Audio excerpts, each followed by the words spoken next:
Hi everybody, welcome to this Pranic Sunday. Let me just see if I can shift the light a bit. I think I'll just go here. So it's the evening time. I'm wearing earphones and it's quite windy, so I don't know if you'll be able to hear me or not. I'm hoping you can, and because it's quite cold, I hope the phone will last for a few minutes. But I'm just out for my evening walk, and I love going for a few walks in the day, just getting outside in some way, shape or form. Because, when we bounce about with our energy, right, it's good to kind of discharge any extra energy, right, that we're receiving, that's kind of floating about in our day. So I like to go for a walk in the evening because otherwise I can struggle to sleep because I've got so much energy, right? So much energy bouncing around. So I do like to have like an evening walk. And I just thought, I was thinking about nourishment. Hi everyone joining. Oh my gosh, so much love to you all. But I was just thinking about nourishment. I was just thinking about, how we're here. I just thought it'd be really fun to ask you the question, how do you get nourished? How do you feel nourished? I'm just going to kind of stand this way and hope that the wind isn't too noisy. We're solar beings, right? We're solar beings in a solar system, right? And, we eat food to be nourished. We drink liquids to be nourished. We spend time with friends and family that nourishes us. There are lots of things that we can do that we feel energized afterwards, right? And that's what really interests me because, when we get to the root of who we are, of what we are super conscious, right? Our energy is from the super conscious. It's source energy. But saying that, how does it become physical, right? How does it become physical? This wall here is very, very physical. I do not want to kind of put my hand through that wall because that's going to hurt. I'm going to perceive it to hurt, right? And,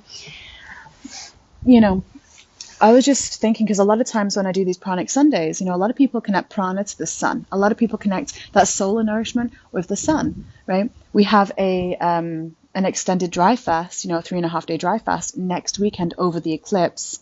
Wow, is that going to be powerful? And one of my dearest friends asked me today, is there going to be enough solar nourishment for you? I was like, well, yeah, because even if it's cloudy, that sun never goes away.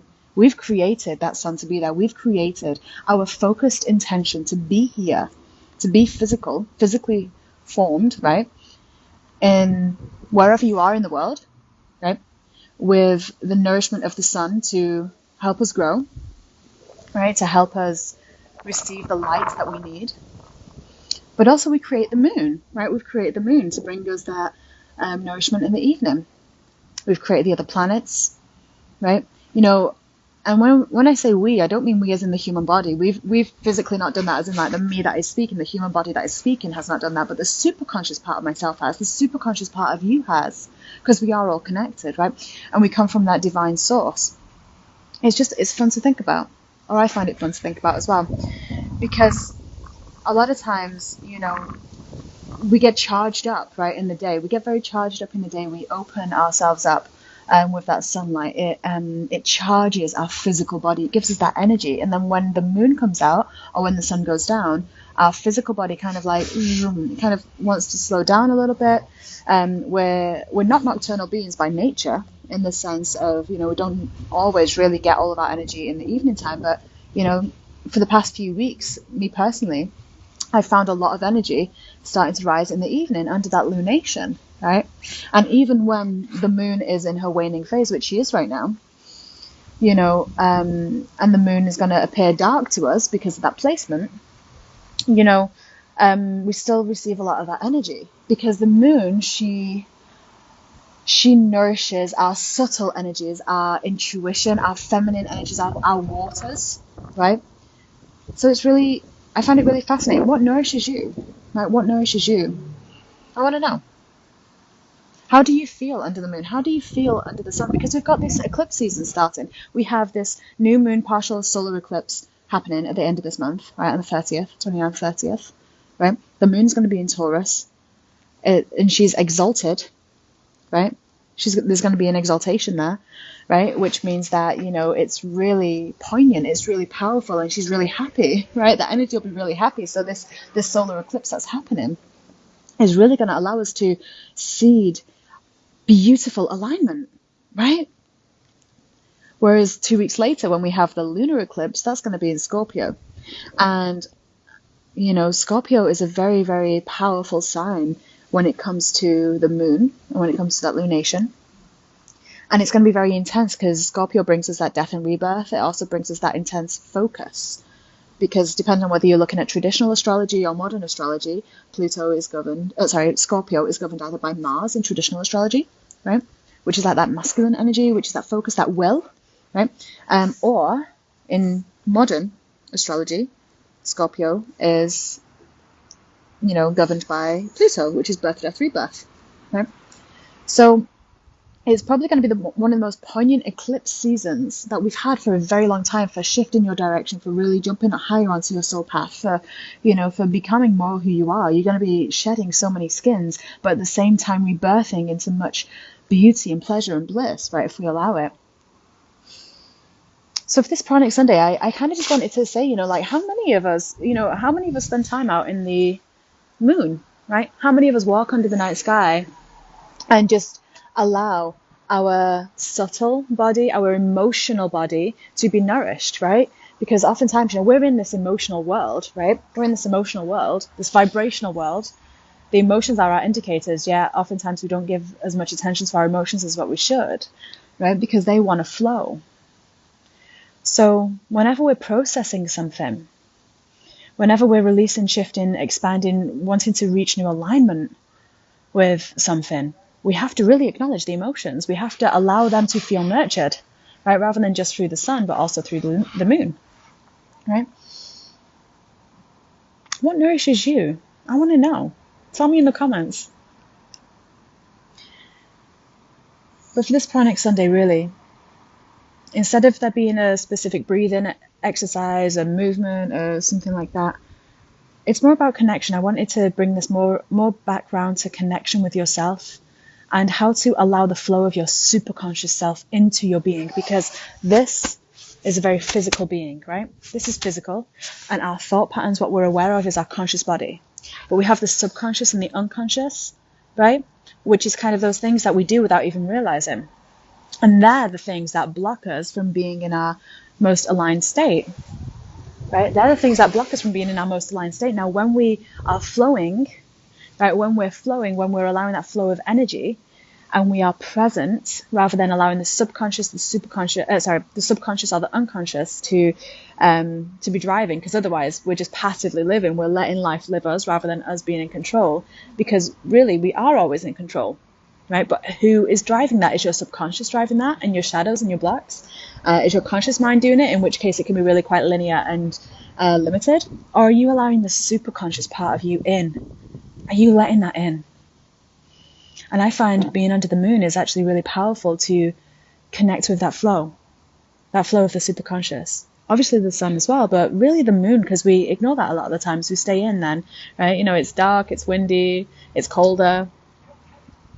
But really it's a very important part, because we want to be in balance, right? Because it's the feminine aspect of us that actually receives all that we're manifesting, receives the rebirth, initiates ourselves. And that's connected with the moon, right?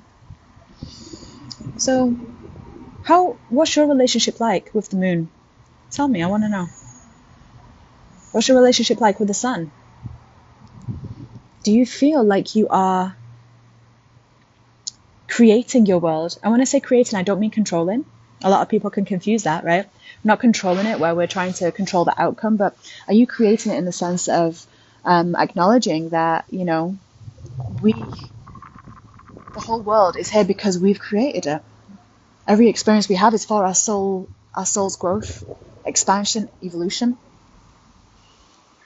And a lot of times when something happens around us, and especially right now, because it can be challenging in eclipse season, because there is so many uncomfortable moments, because we have to shed what is no longer what we've created in the past, right? But oftentimes we don't want to acknowledge that we've created it, right? We want to think it's someone else. But our superconscious part of ourselves knows. Our superconscious part of ourselves knows that we are also the other person in the experience. We are everyone else as well. Because that superconscious connects directly to source, right? It's simply the projection that we've created. The unconscious, the subconscious, and the conscious part of ourselves that we've created and manifested and focused and projected down here. That is individual, right?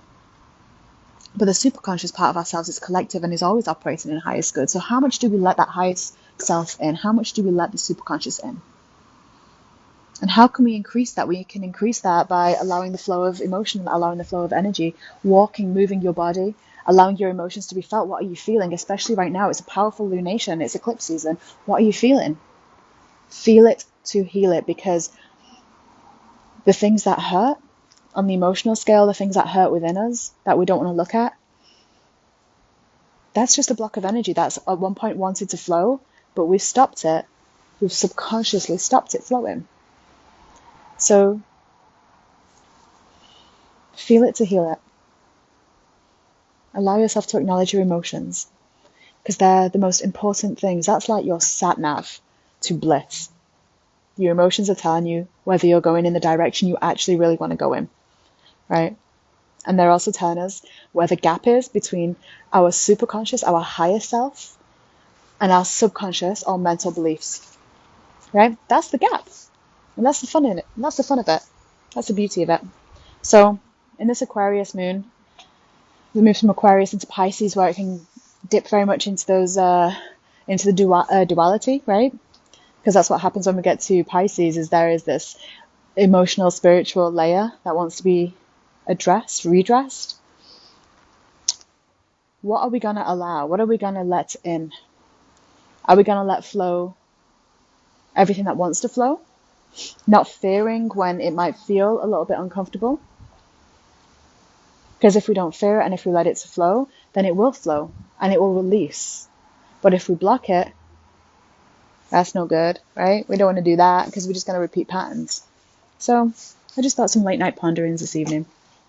And I want to hear how you're experiencing right now. When was the last time you went for a walk under the moon? Okay. I love you all so much. Thank you for being here with me. Thank you for saying hi, and I will see you on Tuesday. I have a wonderful interview with Cara Melendi. So she's a master astrologer, so that's on Instagram. So be sure to be there on Instagram to catch us live. We're going to be talking more in depth about how to use that cosmic intelligence and the alignments to create what it is that you actually desire. And on Wednesday, I'm going to be talking about shadow work, integration, and releasing the subconscious blocks on Facebook in my wonderful friend Georgie Garwood's private Facebook group. So I will make sure that both of those things are linked in the bio on my Instagram, or in the comments wherever you're watching this. And I have only 3 appointments available next week if you are looking for one-to-one channeled guidance, a soul activation session, which are also on 22% off right now. In this very poignant time. It's the best time for a soul activation session is in eclipse season. And then, we have our pranic initiation. So if you are called to really facing the unconscious, the subconscious beliefs so that you can release them, then maybe you want to have a look at the pranic family and the pranic initiation, because there is nothing like an extended dry fast that will help you release anything that's unconscious and subconscious quicker than that, in my opinion. So much love to you all. Bye for now. Mwah.